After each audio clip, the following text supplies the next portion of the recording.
There's a reason you keep ending up with people who drain your spirit, confuse your path, and leave you broken. It's not bad luck.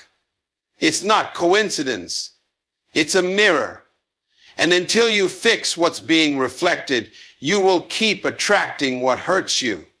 Let's talk about the real reason this keeps happening spiritually. You are not attracting the wrong people because you're unworthy. You're attracting them because you're unaware of the spiritual signals you're sending out.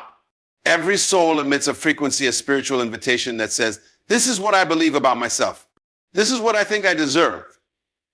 And people who match that energy, they answer your call. You don't attract what you want, you attract what you are. That's the real law. When your identity is wounded, you will unknowingly call in people who wound. When your self-worth is fractured, you will attract those who are skilled at deepening the cracks. Not because you're weak, but because your spirit is echoing what your mind has not yet healed. Until you confront that truth, no change in your outer world will stick. You must become spiritually aligned before you can expect to attract relationships that are whole. Alignment is not about perfection. It's about clarity.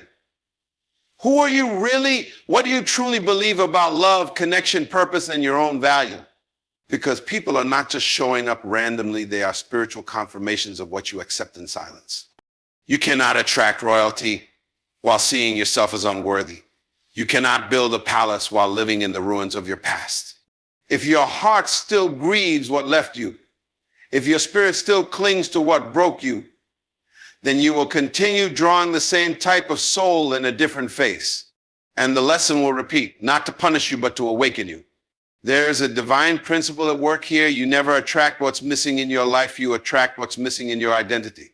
That's why healing isn't optional, it's urgent. When you rise in spirit, your standard rises. And when your standard rises, your energy becomes unavailable to anything less than what God intends. Stop asking why they hurt you. Ask why you stayed. Ask what part of you believed that was love. Ask what wound welcomed the storm. And then ask, am I ready to be whole enough to change the invitation? Because once your spirit is whole, you will no longer beg for crumbs. You will no longer be magnetized to confusion disguised as passion. You are not the relationships that failed. You are not the people who betrayed you. You are the one who can change the cycle, but only when you step into spiritual maturity. This means no longer chasing compatibility in others, but discovering your original identity, your spiritual blueprint, and letting that truth repel the wrong and attract the right. Right people aren't found. They're revealed once you become who you were always meant to be. So here's the call: fix your foundation. Reclaim your worth. Speak to your soul. Because the moment you heal your spirit, the wrong people will stop feeling familiar. And the right ones, they'll recognize you immediately.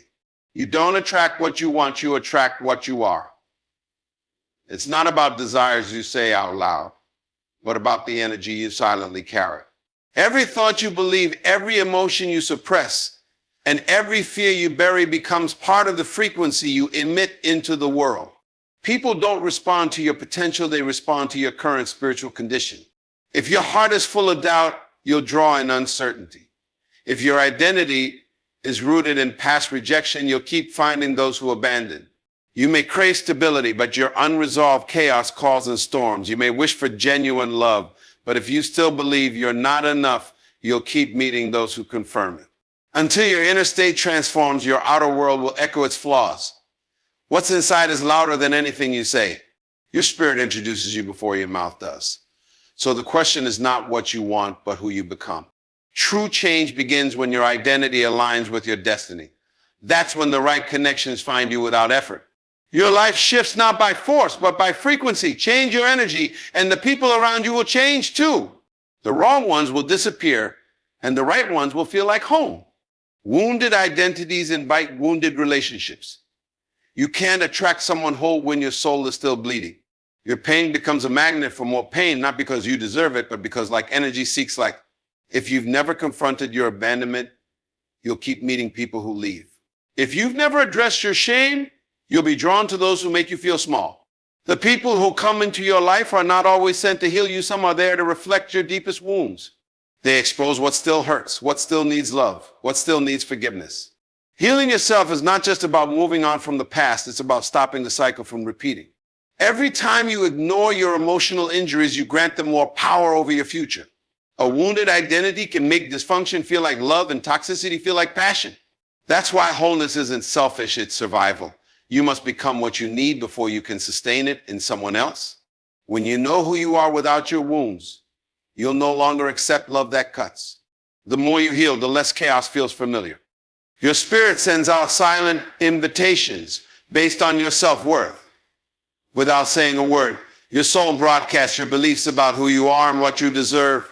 If deep inside you feel unworthy, you'll unconsciously call in people who confirm that belief.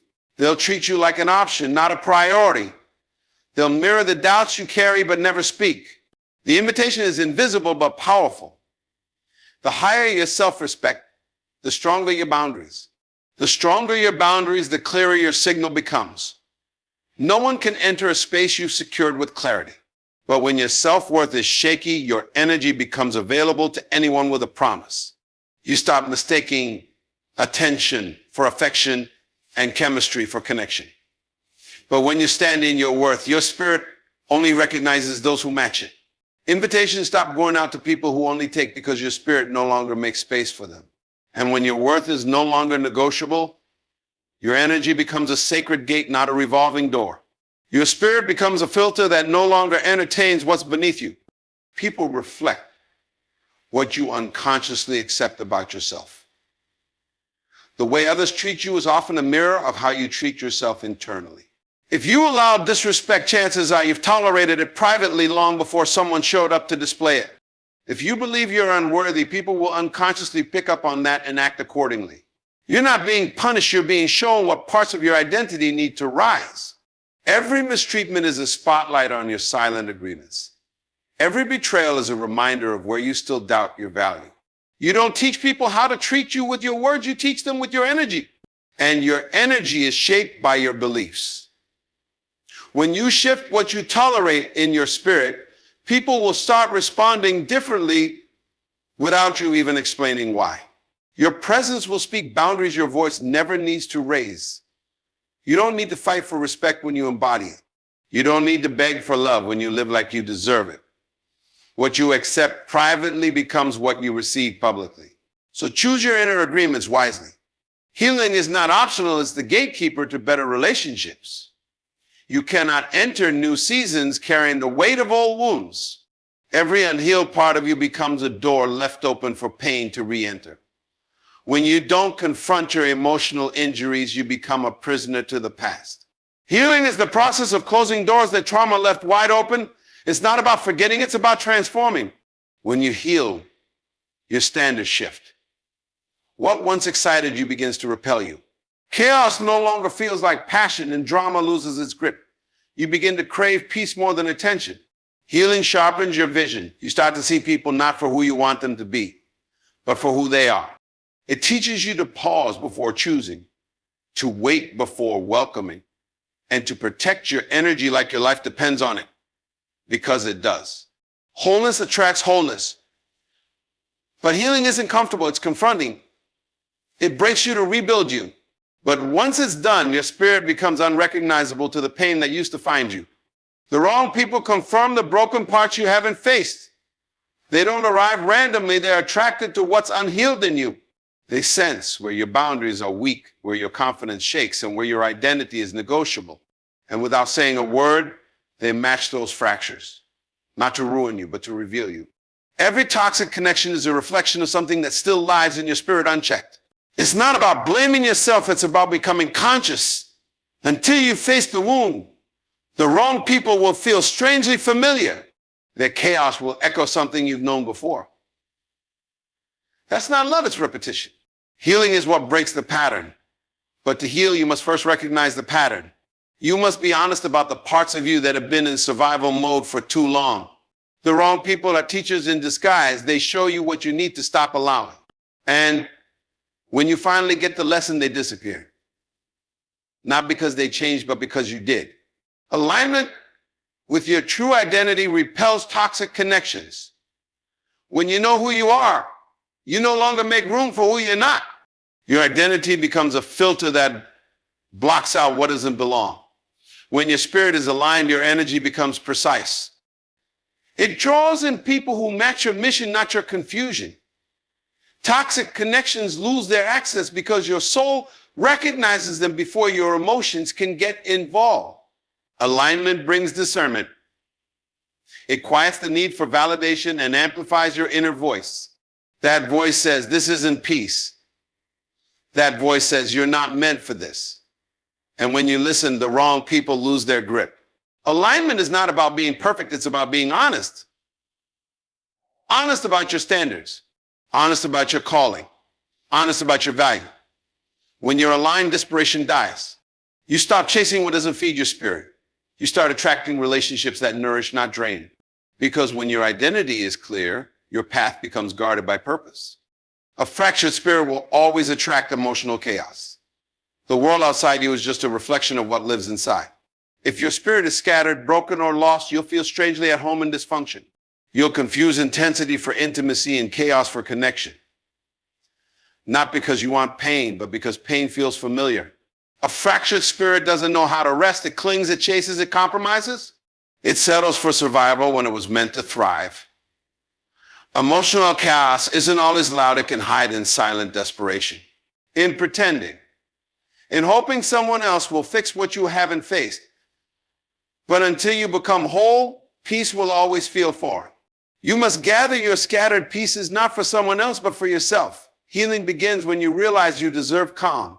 You deserve consistency. You deserve clarity. And you don't have to suffer for love. A whole spirit repels confusion. It doesn't negotiate with dysfunction.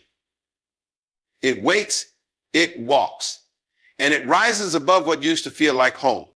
Until you fix the root, the same patterns will repeat with new faces. You'll keep calling it bad luck when really it's spiritual repetition. The people may change, but the wound they touch is always the same. You think you've moved on, but you've only changed scenery. The script remains. That's because unhealed pain doesn't forget, it finds a way to live through new characters. The moment you feel this again, stop. That's the signal. The pattern is not random. It's spiritual memory asking to be released. You're not cursed. You're being called to finally heal what you postponed. Break the cycle and you change the future. Pretend and you'll relive the past. Patterns don't change by willpower. They change by wisdom. You must uproot the belief that keeps replanting the pain. You must say, I will not relive what I've already survived. When the lesson is learned, the pattern ends. Until then, it continues not to harm you, but to wake you. You attract what's missing in your identity, not your life. The things you crave externally often mirror the voids you've ignored internally. You may be searching for love, but it's really acceptance you lack.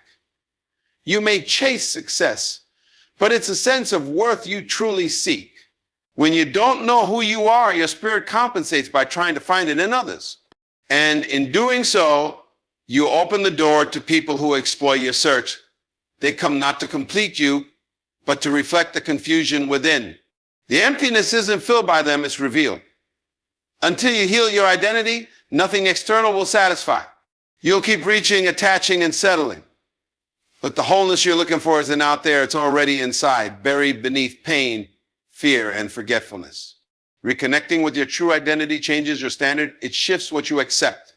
It redefines your boundaries. And suddenly what used to excite you begins to repel you. Because once you know yourself, you no longer need someone else to define you. Spiritual clarity sets the standard for who can enter your space. Confusion invites chaos, but clarity protects peace. When you are spiritually clear, your energy becomes decisive. You no longer entertain what drains you just to feel connected.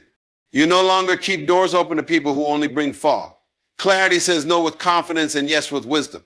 It doesn't chase, it attracts. It doesn't settle, it selects. When your spirit is clear, your time becomes sacred.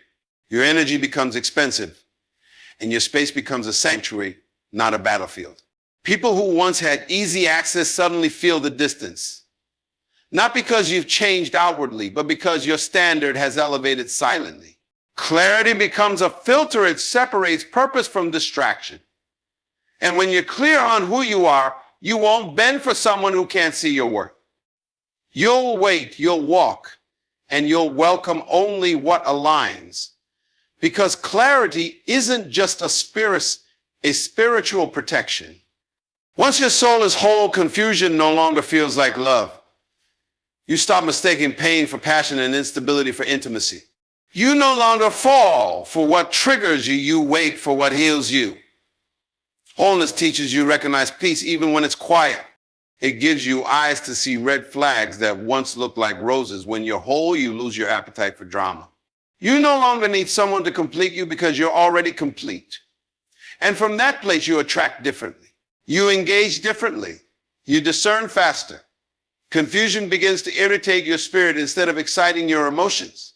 You can finally walk away from what once held you hostage, not because you don't care, but because you've outgrown the need to be rescued. Wholeness brings spiritual discernment. And with that, you begin to honor yourself and alone won't let you settle for anything that fragments you again. The right people appear when you become your true self. They aren't found through force, they're drawn by alignment. As long as you wear a mask, you'll attract those who resonate with your disguise. But the moment you stand in your truth boldly, fully, unapologetically, the right people find you with ease. They don't question your value because they recognize it. They don't ask you to shrink because they're not intimidated by your light. The right people don't compete with your purpose, they complement it. But they can't reach you if you're hiding behind old versions of yourself. The truest connections are only accessible to the truest version of you. When you become authentic, you stop attracting actors. You stop rehearsing roles that were never yours. You start living in such alignment that anyone misaligned can't stay. And when the real you rises, the right people feel like home, not because they complete you, but because they recognize you. Change the energy you carry, and you change who comes near. People don't just respond to your words, they respond to your vibration. If your energy is desperate, you'll attract opportunists. If your energy is bitter, you'll attract conflict. But if your energy is calm, whole, and grounded, you'll start attracting peace. Your spirit sends out signals long before you speak. So if you don't like who keeps showing up, look inward, not outward. Energy doesn't lie. And the energy you lead with determines the kind of relationships you'll entertain. Raise your frequency and low vibration people won't even feel comfortable around you. You won't have to push them away, they'll feel it themselves. But you must first do the work. You must elevate from within. You must become unavailable to anything that doesn't match your growth. Because when your energy shifts, your life follows, and suddenly what you used to chase starts to chase you.